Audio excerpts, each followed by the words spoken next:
Hi, welcome to Have You Asked Your Dad, the podcast where we ask dads questions that dads normally don't get asked. In today's episode, we want to know, have you asked your dad about money? That's right, we want to find out what dads think about spending money, saving money, and how they feel about all of that. So let's get straight into that conversation. Here's Have You Asked Your Dad About Money? Hello, Sean Lutz. Hello, Terrence Mentor. You sound like you've been warming up. You sound sing-songy this morning. Have you been singing? Yeah, I knew we were recording, so I did a bunch of vocal warm-ups beforehand. Taught to me by my friend Candace Preston, who may or may not listen to this, years ago. The one thing I do remember is that you have to warm up your cheeks using tongue twisters like lesser leather never weathers wetter weather better. That's so good. Lesser leather never wetters wetter. Oh, I need to do some cheek warming, yo. I need to do some cheek warming. Yes, I can see how your cheeks are getting sore as you're doing that. Okay, but we're not talking about tongue twisters. Although we could do a whole series on how to be a radio presenter and why you shouldn't. But anyway. Speaking of radio presenting, that's how for a long time we both earned money. Yeah. In fact, in some ways, you still earn money from me. This is very true. This is very true. And in some ways, it's some money. It's some sort of cash into your account. I want to talk about finances today. So the question we're asking is, have you asked your dad about money? Good question in the sense that no. Straight up no. I mean, for me, I always saw that like the money stuff was being dealt by my mom mostly. Okay, yeah. So she managed the money. She knew what was going where. Both my mom and dad worked, so it wasn't a case of my dad worked and brought a check home and then the housewife dealt with all of the admin. They both worked, but for some reason in my home, the mom did the big money stuff. And now that I'm married, I can tell you that I've changed things around in a big way because I'm kidding. It hasn't changed at all. He still does most of the money management in our home. Yeah, I think if I were to think back about my dad and my mom and finances, it was never really something that was openly discussed until it got to the point where there wasn't much of it. And then it was quite apparent. Okay, some context. My dad is an entrepreneur and my mom had worked as an agent in sales for many, many years.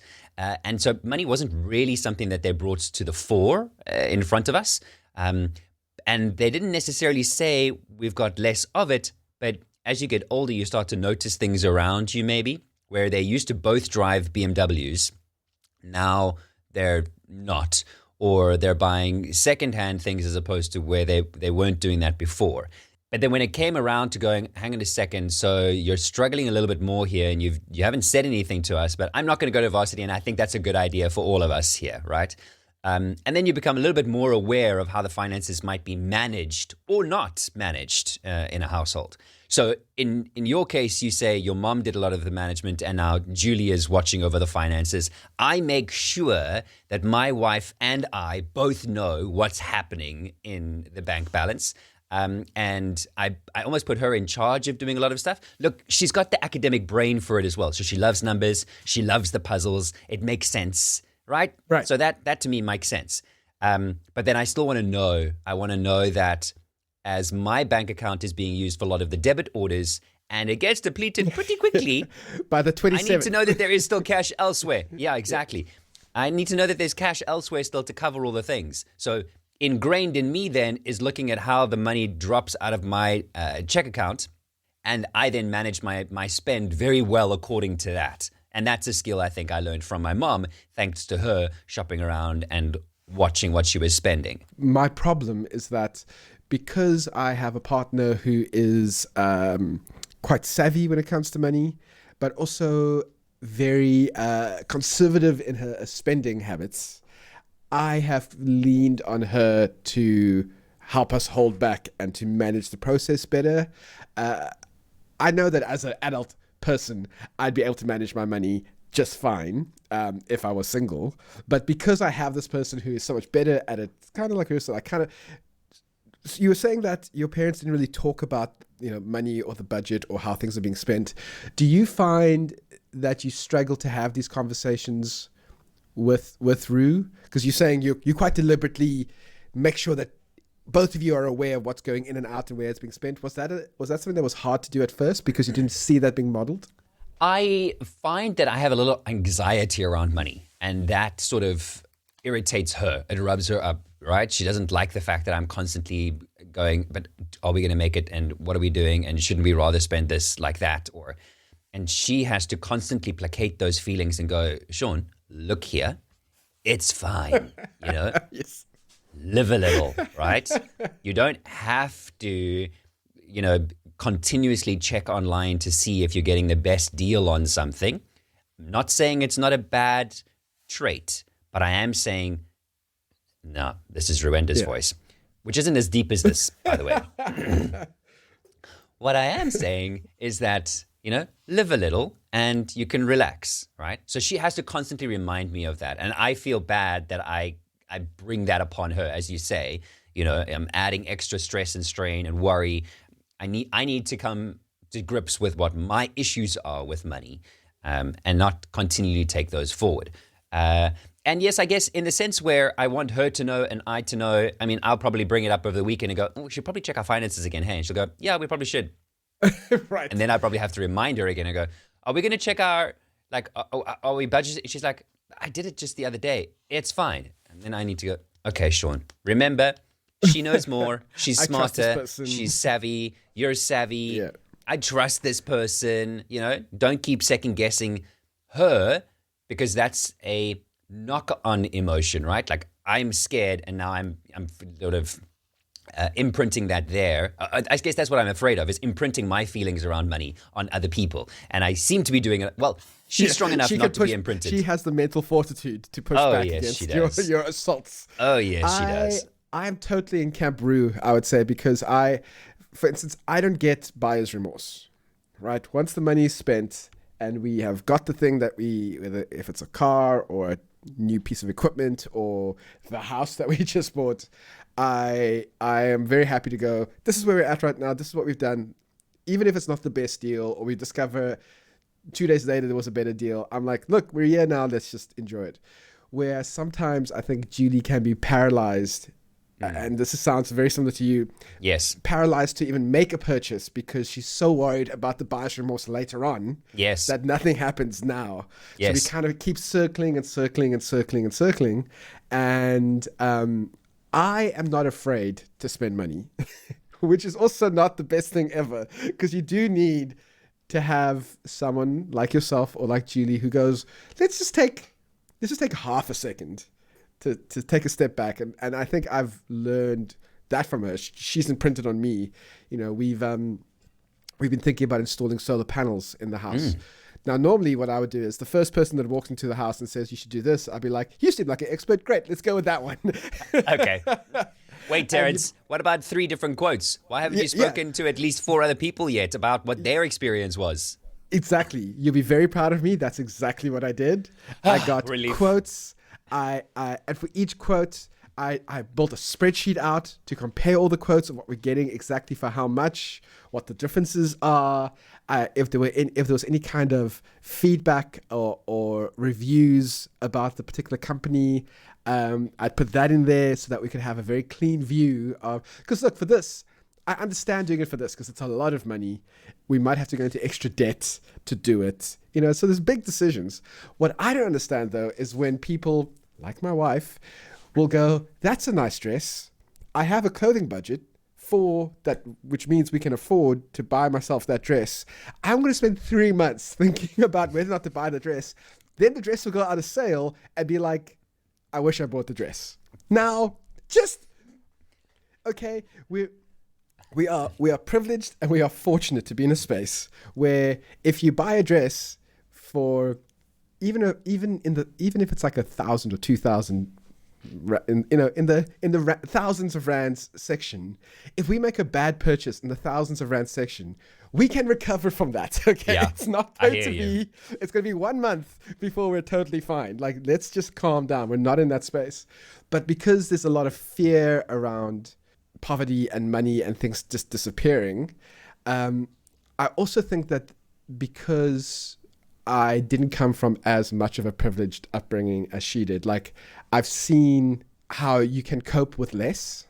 We grew up. I grew up in the Cape Flats and slightly not Cape Flats, and my life has slowly been kind of like an upward trajectory in wealth. I'm definitely living in a much better space than I ever was when I was growing up. So for me, it's kind of like things work out. I hear you. I'm a bit optimistic that way. I think when we talk about imprinting and so forth, I hear Julie 100%. I mean, I feel in some way we're cut from the same cloth. One that wouldn't have been cut for a very long time until we were absolutely sure that it needed to be cut, and how many strips you could get from said cloth before we cut it. I'm exactly the same. My physiotherapist, who's been working so diligently on my shoulder, first I have to convince myself and reconvince myself that I do need to go to the physiotherapist. And now I've put it as a budget line in my budget, and I go, I have to see the physiotherapist, and I'll feel better about spending that money if I know it's already planned for. And I think essentially that's what I want to know. I want to know that the money I've got, I've put a good plan together, and that I'm not going to get to the end of the month and go, my bank account looks really uncomfortable. It looks pretty lonely, those coins that are there on their own. They need some friends, and it's going to be a while till they get some more friends, so I shouldn't spend them. Do you feel like it might be a case of you're also worried about looking foolish with your money? Like the idea that if you're not the kind of person that gets to the end of the month with a little bit of comfort, that you've been a bit foolish and foolhardy, or is it really about the anxiety of not having enough? I don't know that it's the foolhardiness. I think it's that I was very aware of what went into the bank account and how nice it looks when there are double digits there compared to how it looks when there are single digits there, right? And when I learned that there is such a thing as compound interest, and I had enough money to put into a money market account, and if I put money into that money market account a couple of months later, it's doubled, that was a nice feeling. And I think it's that thing that I'm constantly chasing. I don't want there to be, obviously I've never gone into the negatives. I'm into my 40s, and it's something I'm very proud of, but it gives me the heebie-jeebies if I can see that number diminishing and I'm getting close to that level, right? Like I don't want for that to happen. And you're quite right. It's not going to happen. And I am very fortunate and privileged, and I'm in a space where I'll be able to bounce back from that pretty quickly. And it was a conversation I've been having recently with some financial management guys around what are the lessons then that we teach young people around their money and how they think about their money. And in my older years, I've tried to think about it as it's a transfer of energy. I don't need to hold on to it. If I keep holding on to it, it's not necessarily passing things along. I don't need to think of it as this particular note. And if I don't have this note in my hand anymore, I'm never going to have another note. It's me simply passing on. It's an energy transfer. You've got it now. I'm going to have it again later. Then I'm going to pass it back again. It's going to make me feel good when I spend it, and it makes you feel good when you receive it. In that sort of way, it's not so much a tangible thing, right? And then we got talking about decisions that we make often. And you and I will make decisions often with regards to going shopping for groceries, or whether or not we're going to go out for coffee this week, or maybe you're the type of person that drives to work and stops and buys a coffee en route to the office every single day. And you go, hang on a second, if I don't do that every single day, I'm going to save X number of thousand, and over a year, it's going to be 100,000. Cool. And it's an easy decision to make because it's something that you do so regularly. It's the big decisions that I should spend more time on, not the smaller ones. The big decisions of the solar panels or the new car or the washing machine, or because I'm not buying those things often enough, I do need to think them through a little bit more. And there, I think that's warranted advice. That's warranted, that's a good way to think about it, because whether there's an interest rate spike that's going to affect your home loan, your bond, that's something worth paying attention to. If you've stumbled across a home that has a really nice big garden and it's in a great area and it's close to good schools and you can afford it today, it sounds cool. But Sean, do you know that you're still going to have enough income to service that bond, look after the garden, stay close to the schools in a year or so's time? There is worth spending your time investigating and thinking. Not about whether or not you're going to get 2 kilograms or 3 kilograms of potatoes when you go to the shop today, you know? Kind of measuring up this is 110 Rand per kilogram and this is 105 Rand per kilogram. I'm only buying 500 grams. You're not saving that. But, precisely. I think it's interesting because my my perspective on even with those big sales is about the total quality of life. And this is where Julie and I have found a way to merge, because having savings improves your quality of life. Yes. Because having that level of security helps you stay calm and helps you make decisions later on and potentially do bigger things later on. So it's important to think long-term about your savings. But using the example of the nice house with the garden near schools and maybe near where you work, thinking about, okay, sure, we're spending more on this house, but we're spending less time in the car traveling. Mm-hmm. The kids have more space, will be able to go to and from school much easier, which means their quality of life improves. As a kid who had to travel for like an hour and a half to get to school in the mornings, I know how valuable that is. And it's hard because you can't put a money value on something like that, but it is valuable. Yes. So finding ways to go, money is just one way of measuring value. And we have to look at the total value of everything. So for instance, again, with the solar panels, it's not just about how much money we would be saving on electricity every month. It's also for me to have less anxiety around the energy security in our home. So for me, when the power goes out and we don't have lights, a little part of me, as like the person who wants to protect his family, gets a little bit like nervous. Will the power ever come back on? What happens if it doesn't? Having solar panels helps me stay calm. Yes. How do you quantify that? Like, how many hundreds of thousands of rands over 10 years is that worth? You can't quantify it. Having a nice garden, if it gives you calmness and solace, sometimes gardens don't. Sometimes gardens make you more frustrated than anything. But using those as an additional calculation into your finances is something that I've been trying to get my family to understand. So using the dress as an example, yes, spending money on the dress is not going to bring any money back. Okay, you can maybe say, I'll use it in a professional setting for professional meetings, but ultimately, it's going to make you feel good. It's going to make you feel confident. I rate Julie feeling confident and happy as worth hundreds of thousands of rands. So the dress doesn't cost that. Fantastic, we're winning. But it's a hard thing to do when we've been told that like the physical representation of things is more important than our own well-being, which I know you like because you are the well-being guru. I really like your thinking here, Terence, in the sense that to imprint that on your kids is going to do them really well. I think they'll then apply that through all of the things and all the decisions that they make as a way of gauging how valuable this thing is.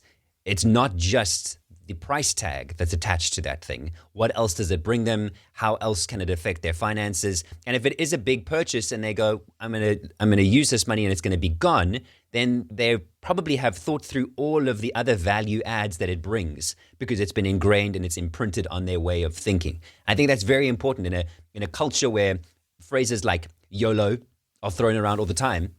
You only live once. It gets reinterpreted as, well, I'm out now. I'm going to buy that bottle of champagne and have a good night because I only live once. So let me splurge.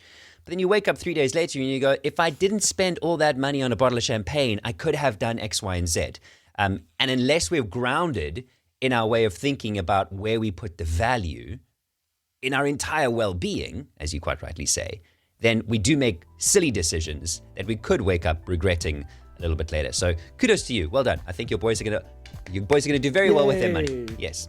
Thank you. It's taken me over 15 years to figure that out. So thank you so much for listening to this episode of Have You Asked Your Dad? We would love to know which questions you think dads should get asked. You can send us your suggestions via email to hyaydpod@gmail.com. That's hyaydpod@gmail.com. Or search for Have You Asked Your Dad on Instagram. Send us a message there, and you can also get all the cool behind the scenes stuff right there on our Instagram page. But like I said, thank you so much for listening. We'll catch you next week. Cheers for now.